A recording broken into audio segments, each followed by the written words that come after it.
Hey everyone, my name is Yarrow and you're listening to the Daydreaming Wolves podcast.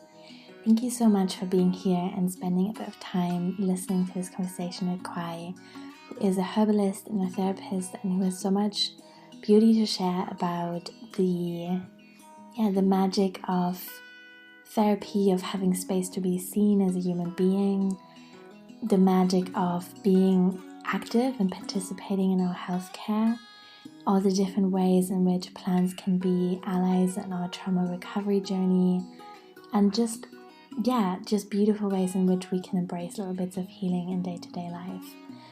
I really enjoyed this conversation, and I love Quai's work in general and the way that they approach just their practice and their relationship with plants and their relationship with people and the way they hold space. So I really hope you get something out of it too. And I also want to name that we recorded this in mid-March, which I kind of feel a bit sentimental about. Don't know if that's making sense, but there's this hashtag on Instagram at the moment, which is, I think, last normal picture or last normal photo, something like that. And it's just a sense that, wow, yeah, we recorded this seeing something coming, but we had no idea really what it was. And, we did have some ideas about what it was, but not how it would be. And now we're kind of much deeper into it and have a better understanding. And I look back and wish I wish I could have told you then, but anyway, I guess that is the nature of time, and I just wanted to name that because we didn't really mention, I think, the pandemic in the interview, and so I wanted to situate it in time. And time has become such a strange concept in 2020 anyway, but I thought I would let you know. Just a few announcements from me before we go to the show. My book is coming very soon, I promise. It was meant to be out a few weeks ago, and it turns out that the formatting and uploading process actually takes way longer than I had anticipated, and the cover design is ready, but I think a lot of people have actually written books, so I experienced a lot of delays with hiring someone to format it for the different platforms, and now I'm currently waiting for it just to be approved, and then I need to get my approved copy. I've seen an e-proof, but I need a paperback. There's just a lot going into it, but I really think we're very close now, and with the next episode I'll be reading the intro to you, and then you can order your copy if you like. The other announcement is that I'm planning to offer a writing program in probably September, October. And it's again going to be a low-cost program for all patrons. You can pledge at any level to support the show and my work, and you'll then get access to all my zines. The book that I just mentioned, it's called Rituals, as well as workshop recordings and this upcoming writing program. And I'm just kind of at the moment feeling into what the format exactly will be. I think it will be a 6-week program, and it will be called Dream. And it's an attempt to do... That's my puppy, I'm sorry. It will be an attempt to do a little bit of processing about what has happened this year and what we're dreaming of for the winter and next year. So I hope you'll join me for that. I'll link to my Patron in the show notes, and then I hope you'll enjoy the show. Thank you for listening. Hey everyone. As you know, now comes a little speech about how lucky I feel about the beautiful people I get to speak to. This is just such an important part of my podcast because it feels really true. I am super lucky, and it also feels that there's always these waves of people coming in who speak to exactly the things that are currently on my mind. So I'm speaking to Quai Nystrom today, which is really beautiful because they're both a therapist and a herbalist. And I think they have a lot to say about how we build resilience, how we take care of ourselves, and how we look at all these different things that we can utilize in a really holistic and beautiful and very community-based way.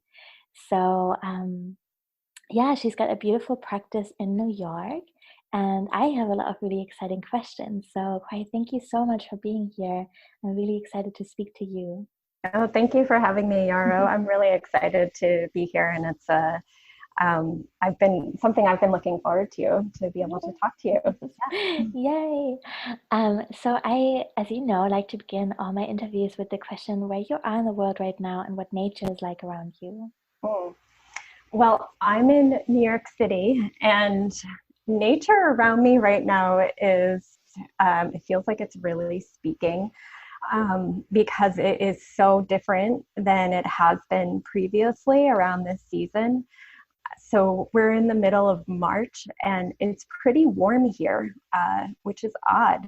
We had an almost 70-degree day a couple of days ago, which is much warmer than it tends to be at this time of year. And I've been looking a lot at my house plants, and it seems like they're ready for the things that I would think about in the springtime, which is maybe putting them into larger pots if they're ready. And just the response to the sun has been quite apparent. So it's a really interesting time around here right now.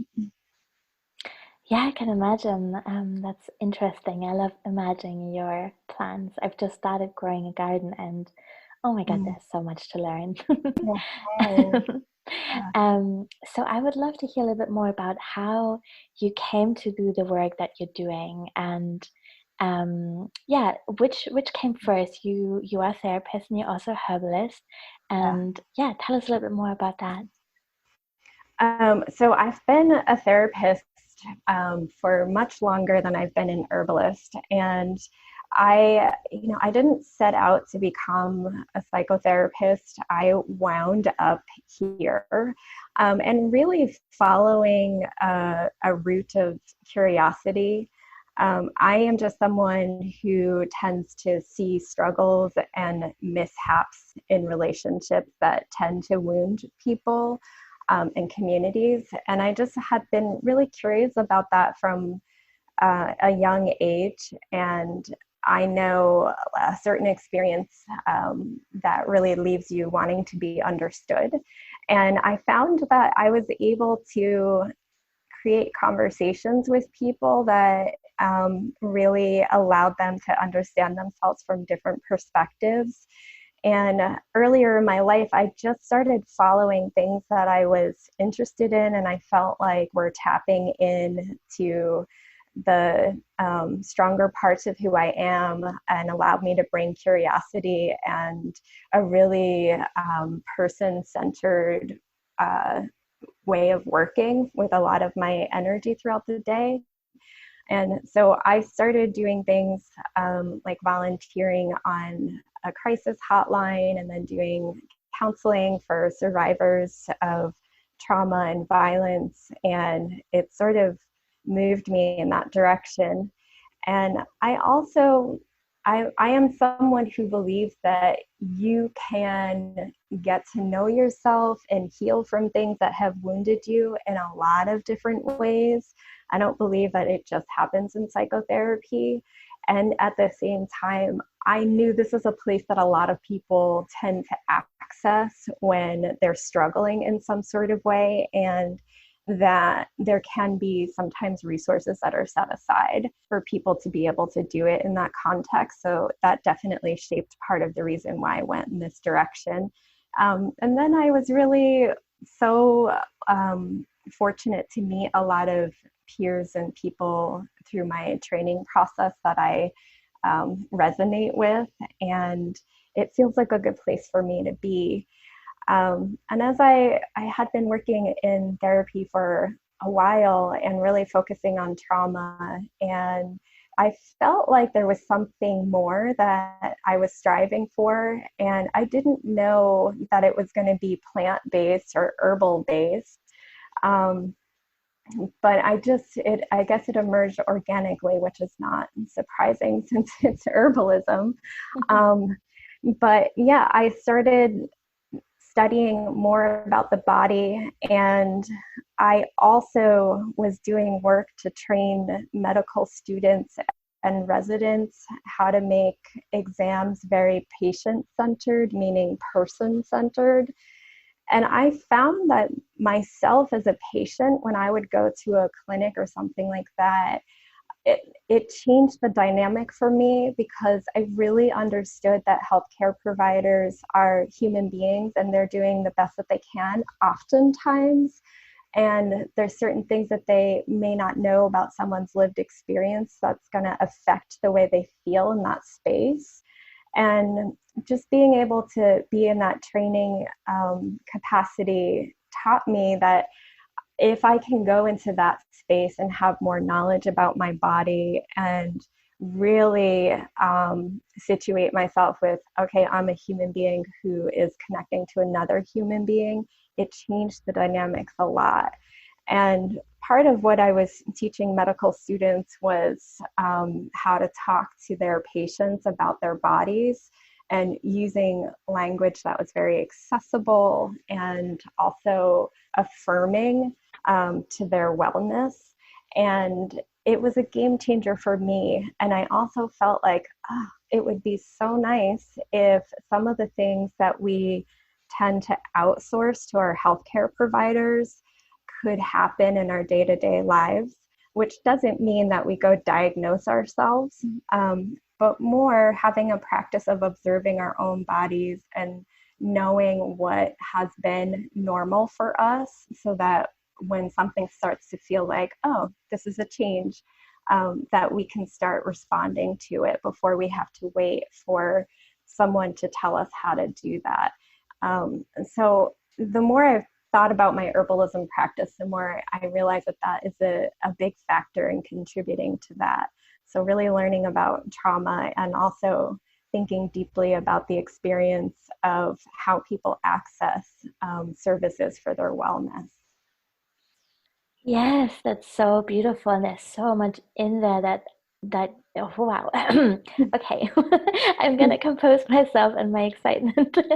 But I loved so many of the things that you said. There was something in the beginning that I can't paraphrase because it really just got into my skin and I was so lit up. I think you spoke about communities and experiences that we have in relationships and wanting to work with that. And I was like, oh yes, that's really beautiful. And I also was thinking, I wish all the healthcare practitioners that I and my friends and really everyone have been in touch with had been in your training. That would be really great. And I love what you said at the end about yeah, really plants being those allies in how we explore our bodies and experiences. And to illustrate that further, I really feel the same when I wake up in the morning and I start by asking myself just, how I'm feeling right now, where's my body at? Sometimes that feels a little bit fuzzy and a bit like, I feel like a jellyfish almost. Mm. But when I go into the kitchen where all my herbs are lined up and I'm like, like which plant friend might I be working with today and how might that feel? That feels like a really grounded, tangible access point to start exploring that makes much Mm. more sense and makes me feel more like a bear than a jellyfish. Yeah, it's funny. It's funny that you're saying that, because I think that's one of the, like, that tangible piece is something that I thought a lot about when I made the choice to study herbalism, which for me wasn't something I took lightly. I when I made that choice, it was a commitment and a lifelong commitment for me that this is something that I'll be studying for the rest of my life. And I I think that there is something that when there's a tangible aspect to it, it can help make things a little less fuzzy, but also that, like, it naturally attaches to, like, practices and rituals in our life. And when we can have those things as markers throughout the day, it's so much easier to see if something is shifting or changing, but as our needs are naturally going to shift and change through time. Mm-hmm. Yes, totally. There was a time where I was really nervous in social spaces, and I would carry this little glass jar of chamomile with me because it was such a soothing experience to open it and smell it in a group of people. Yeah. So, yeah. Um, so you're working a lot with transformation and shift and changes with people, and I'm wondering what you're most excited about in that at the moment, maybe personally or collectively or with plans. You can Yeah. really take this any way you like. Yeah. Well, I'm excited.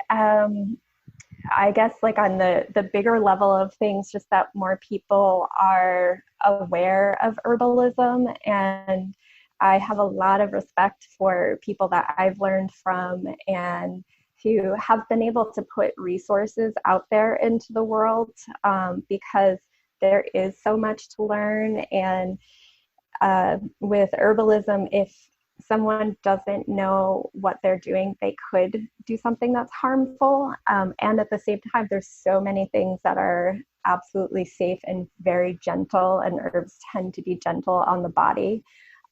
So I'm excited just on a cultural level, that there's more awareness of herbalism, because I think it's a resource that can be accessible on a number of levels. And maybe inaccessible in certain ways. We can talk about that. And just in terms of that, one of the things that I am working on is putting a podcast together so that people can learn a little bit more about working with herbs and also about understanding their body, and so that they can do things at home, so that they can do things on a day-to-day basis. And podcasts tend to be a place that just makes things more accessible for people. So I guess that moves into more of the personal for me. I'm really excited about moving in that direction, and that is to come. I'm still working on it, but I'm excited to be developing that kind of resource. I'm so excited for your podcast too, and I'm also really excited about that culture shift. And I think we have so much to learn from plants, and also they're such a beautiful starting point for, this might be a very personal weird thing, and I super am happy with that. But I think for me, plants are also a great teacher for people who have trust issues with humans.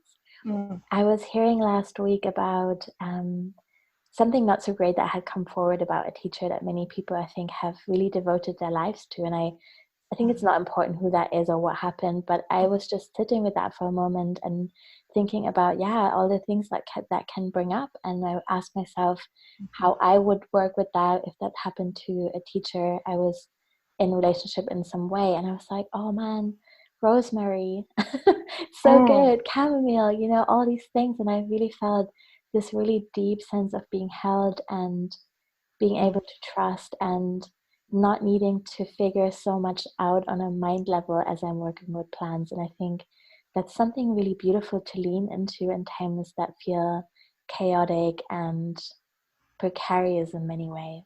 Mm-hmm. Yeah, totally. And I think that when there's difficulty with trust, in human relationships, there's oftentimes places, in ourselves that need tending to. And that's one of the things about working with herbalism, is that it's a way to tend to yourself. And if there are places that might be murky or anxiety provoking, or are like carrying shame, those kinds of things can also impact trust with other people as well. Mm-hmm. Yes, totally. Yes. I wonder if you would like to speak a little bit more about your guiding principles. I really loved reading them on your website, and I thought that would be something really interesting to explore. Sure.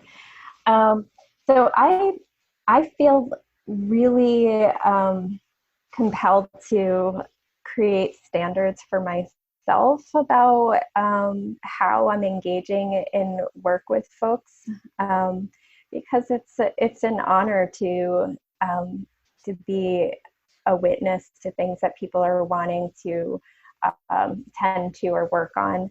And this was just a way that I could create standards for myself, but also convey to other people where I'm coming from and the work that I'm trying to do, and to be active about what my ways of working are versus following guidelines.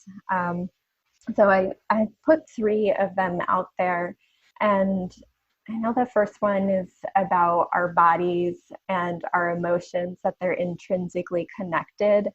And that's really important for me because we tend to be so socialized to talk about these things as very separate. Like you go to the person that you're going to talk to about your body, and then you go to the other person that you talk to about your emotions. And we know that these things are interconnected. So, for example, our nervous system is constantly communicating to other systems within our bodies. And so, a quick example that I can give for that is if someone is really anxious and their nervous system is taking that in, it oftentimes will communicate to the digestive system like, hey, we don't have time for this. And so it either is going to slow up the works and someone gets constipated, or it may be like, let's speed it all up, and then they're dealing with diarrhea. And not to oversimplify it and say that that's always what happens, but that's something that commonly happens when someone's dealing with a high degree of nervousness, for example. And then another point that I have is about just awareness of where herbal wisdom comes from, because oftentimes we don't have a good history on where a lot of this has grown from. People that carried herbal knowledge were persecuted, and a lot of that history has been lost. And also, I just want to be careful about taking information from different lineages that are not then presented in their fullness. I want to be careful about cultural appropriation that can easily happen. And also to be really in touch with where resources are coming from. The work of harvesting plants is immense. And if I'm going to consume a plant, I want to at least understand that there was a lot of human labor that went into harvesting and doing all the things that needed to happen in order for me to be able to work with that plant in the form that I am in, either at home or when I'm working with a herbal client. And the other guiding principle is just about people's active participation in their own process. So when I'm doing an herbal consultation with someone, if they know that I'm going to support them in finding information that's useful to them, and that them applying that information is going to make their herbal consultation go so much further, then I know that they're going to get so much more out of that work. And so I like to put that out there. And it's a little bit of a different way of working with someone than what oftentimes people are most used to, which is what happens when they go to a clinic or they're going to see another healthcare provider who is going to try to, or not try to, who's tasked to assess and diagnose them. And there's a power dynamic that I work with that I don't work with as an herbalist. I'm not trying to diagnose people, but and nor can I legally as a herbalist. But I'm more looking for what patterns are and then really collaborating with somebody so that we can come up together with some ideas about ways to move things more into a place of balance, into more comfort and greater ease for them.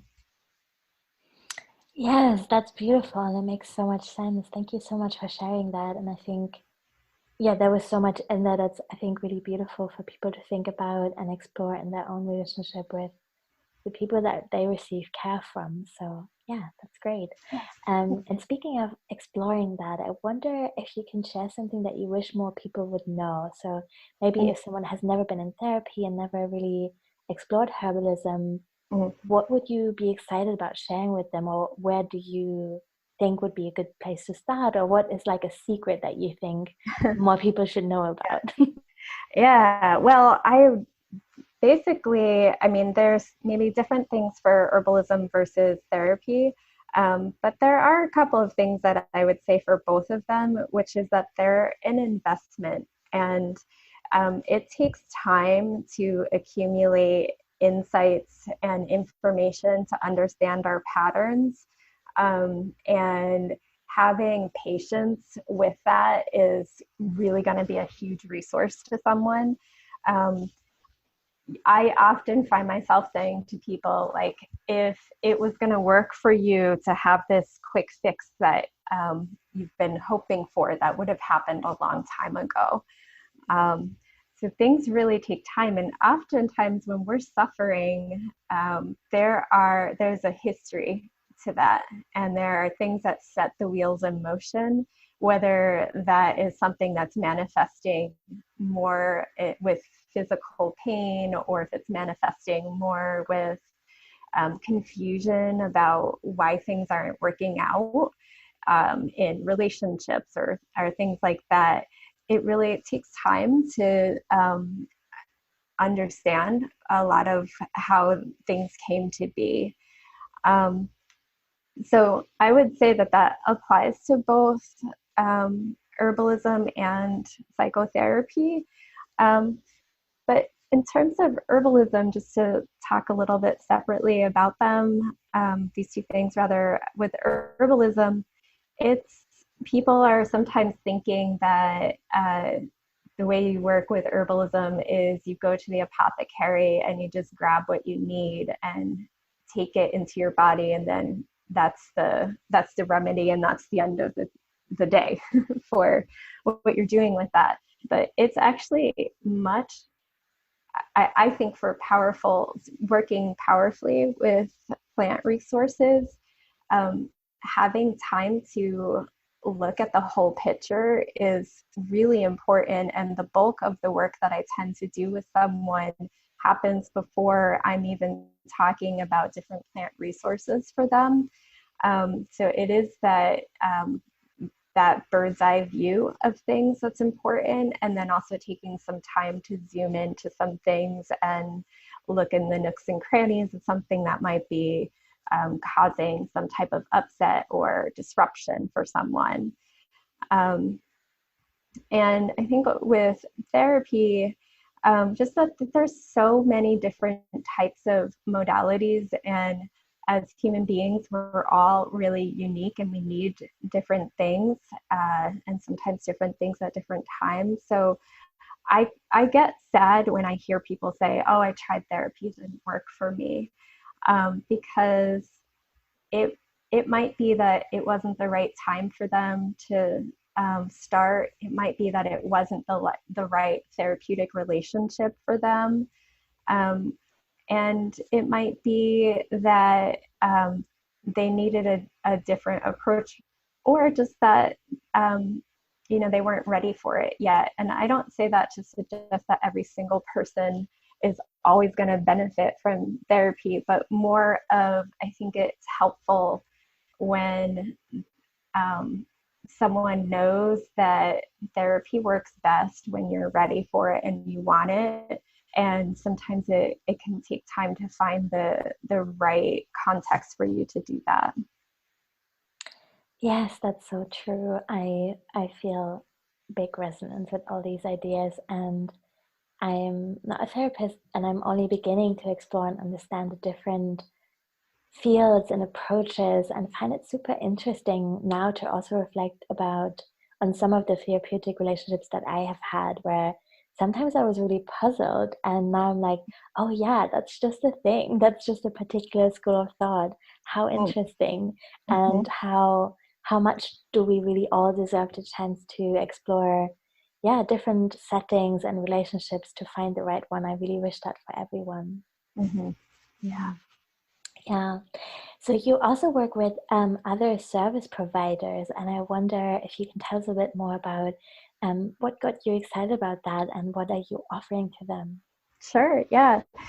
Well, I think one of the things that got me excited about that is when I brought herbalism into my life, and into my day to day, I saw a big difference in my sustainability in my work. And I had I had a while ago been offering to people an offering that I call sustainability tune-ups, and I would just sit with people and get a sense of what was burning them out or what was leading them in that direction, and I would come up with different ideas about ways that they could restore their reserves and nourish themselves. And when I brought herbalism into the mix, I saw that the same kind of intention that I had there was like you can get at a lot of different things that help us from being depleted through herbalism. So I just saw that it made a big difference in me throughout the day, and did a lot of things that sound simple but are so profound, like improving sleep, improving digestion, making good use of the resources that we're able to consume for our well-being, and also on an emotional and spiritual level, to be able to restore things for ourselves and also stay grounded with practices. It was such a game changer for me. And I found that when I would be in trainings or other spaces with therapists, they were really curious about the work that I do with herbalism. And so that kind of inspired me to create an offering just for them. Because when you're sitting and holding space for folks throughout the day, it's really helpful to have things that are nourishing you throughout the day. Yes, that's so true. I'm so glad that this exists. That's wonderful. So if people listening to this get really excited and they want to bring some more herbs in their life as well in some form, what do you think would be a great place to start? Which I know is a huge question, but maybe you have some ideas that you could share. Sure. So I think of tea a lot, and it's oftentimes people are, if they haven't been working with herbs yet, they're thinking of it just as a beverage, but it's so much more than that. It's actually a way of taking parts of a plant that can be helpful for your body and just your mood and things like that. And if someone hasn't worked with plants yet, if they can start to get more curious about like, oh, what could I put in this tea? And also, can I think about what I want out of this cup of tea, or out of the ritual of having this at a certain time during the day? It's a totally different experience. And I know for me, that was a big part of how I first got into herbalism, is to start thinking about tea from a more detailed place of like, what kinds of flavors could I create for a certain experience? And also, what is this doing for me? What do I notice when I drink this cup of tea? What kinds of shifts am I noticing? And one of the reasons why I like that as a starting place is because if you're someone that's interested in offering this as, like a way to care for other people, when you can notice what the effect is on you and have a real experience with it, it kind of sets you in another direction. And one thing I would say where I wouldn't start is just by searching like online, because there's a lot of misinformation out there.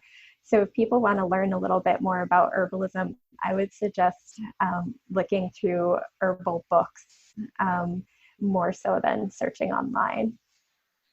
Yes, that makes sense. I think we sometimes forget books almost, right?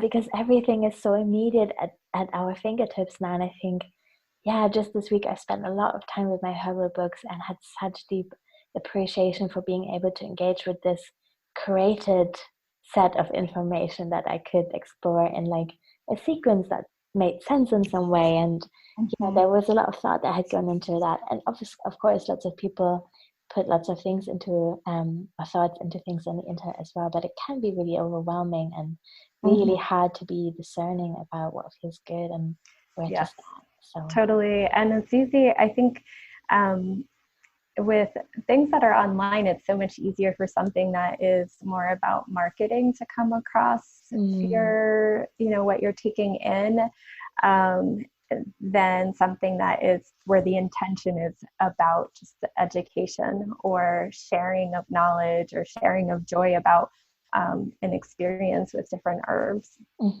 Yeah, that's so true. I feel really called to share my favorite herbal book, which is called Herbal Rituals by, oh my gosh, I've forgotten her name for a second. Do you remember? I'm Um, not sure. oh, Judith Berger, of Ah, course. It's such a beautiful book. It was written quite a long time ago. I can't remember exactly when, but it was written in Brooklyn, and so it has a fairly urban vibe to it in some ways. But there's a chapter for each season, chapter for each month of the year, and each month has its own plant, and it's so beautifully poetic and full of rituals and ideas, and it's also really gentle and slow. So if you read a chapter each month and it takes you a year and you get to know these 12 plants in a really, really super sweet way. So, yeah. that sounds wonderful. I think especially being able to learn in a slow way. There's like with each plant, there's so much that you could learn about, and oftentimes being able to like know a smaller number of plants and it in a deeper way than like a vast number of plants will contribute so much more to being intentional with how you're using them. Yes. Do you have any favorite herbal books that you would like to share? Oh my gosh, I have so many that I'm oftentimes hesitant to put one out there because I know I'll forget a bunch of them. I will say though that if it's someone who's brand new, I just find that Rosemary Gladstar does a really good job of making things very accessible. Yeah. So for someone that hasn't started, she has a book, I believe it's called Vibrant Health. Um, but beyond that, the majority of the books that I have um, are herbal books. And I know like there's certain books, I love when books kind of cross over between cooking and herbalism and like, hmm bringing herbalism into food preparation and just what we're bringing in. So I feel like I would be better equipped to answer that if I were standing in front of my library. That's I'm not okay. right now. Yeah. No, that's okay. And I think, yeah, I would have recommended Rosemary Gladstone as well. I have a few of her books and found them really just very, very easy to engage with and very warm and inviting. So that's Mhm. great. Yeah. You talk a little bit about the different things that you support people around on your website, which I really appreciated. And I wonder if you would maybe talk a little bit more about practices that you enjoy, tools around grief and anxiety. Yeah. Um, also, there's so many things. Um, so I would say for grief and anxiety, there are certain things that tend to really be responsive to both of them. Aromatherapy, tea, sleep, and flower essences are things that I tend to work with a lot for both of those. Um, Particularly with grief, I like to think about it as a form of love, which is not always what people are thinking about when they're thinking about grief. They're oftentimes thinking about like the painful aspect of that human emotion that we can have.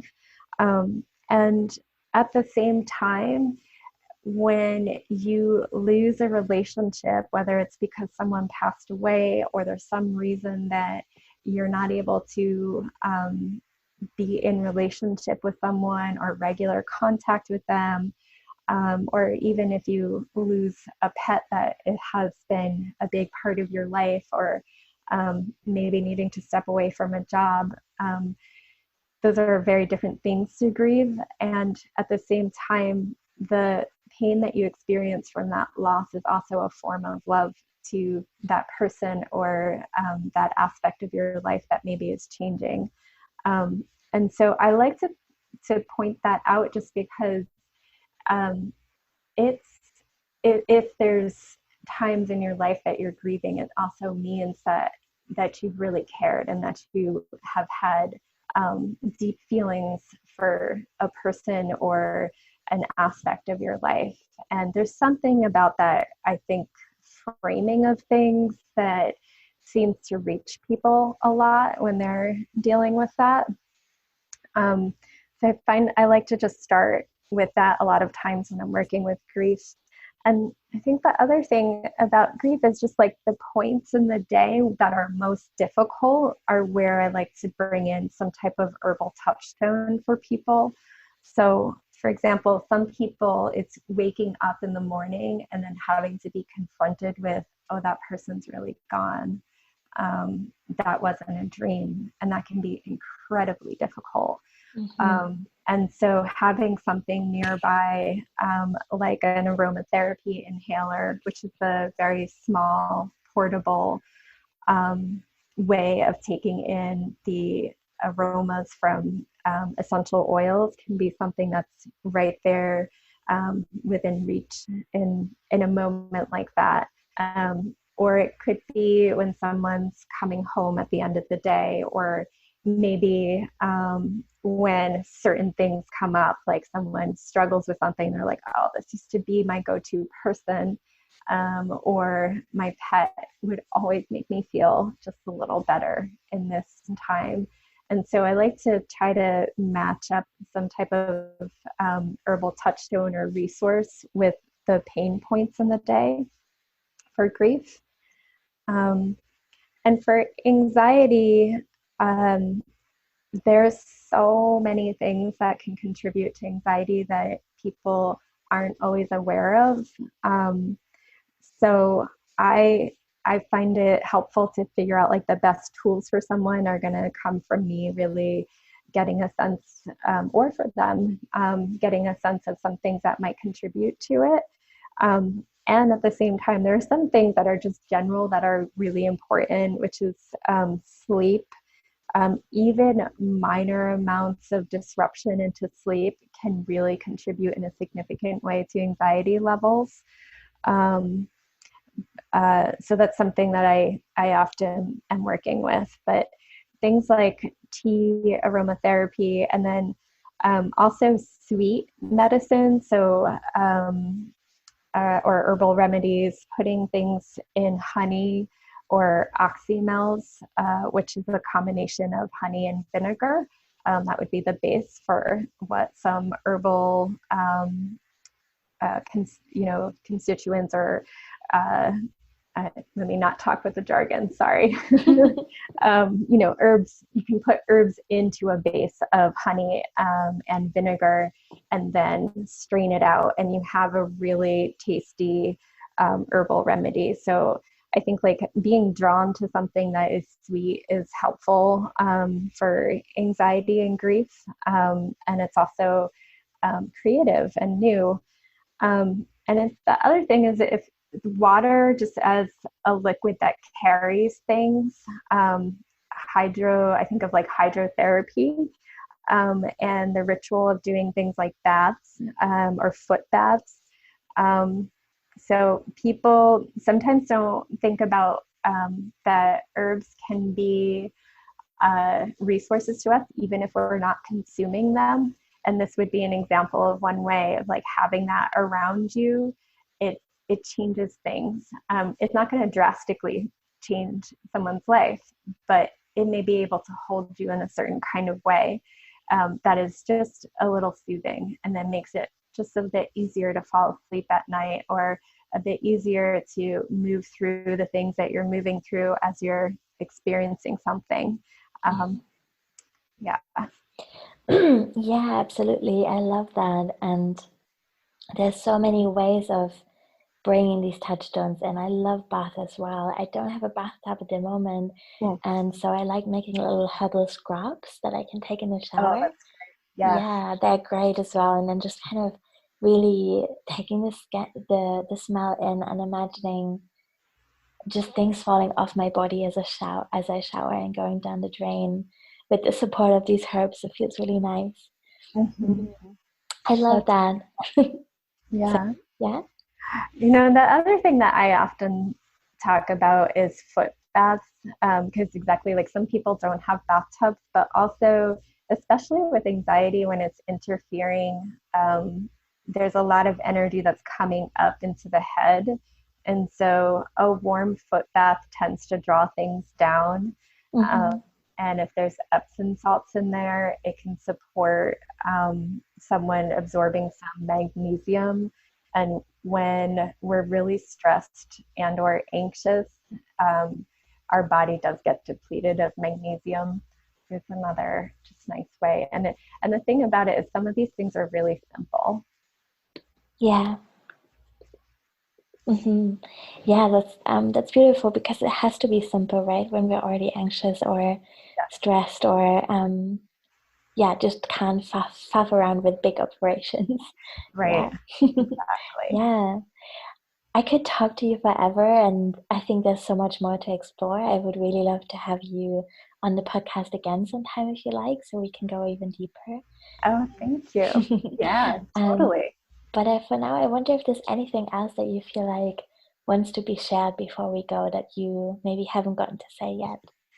Um, I don't think so. I think that just being able to talk a little bit about some of different ways that people can access resources. I know I appreciate just that you have this opportunity, because before I was able to do some deep dives into herbal studying, it was some podcasts where I was able to get some things started. So that might just be the other thing that I would say, that, and I guess the same would be true about searching on the internet, just that it's a nice resource to have, podcasts to take things in and very portable. And I really appreciate the time and your thoughtful questions. Thank you so much. What are you currently offering, and where can people find you if they want to know more? Oh, sure. So I do herbal consultations.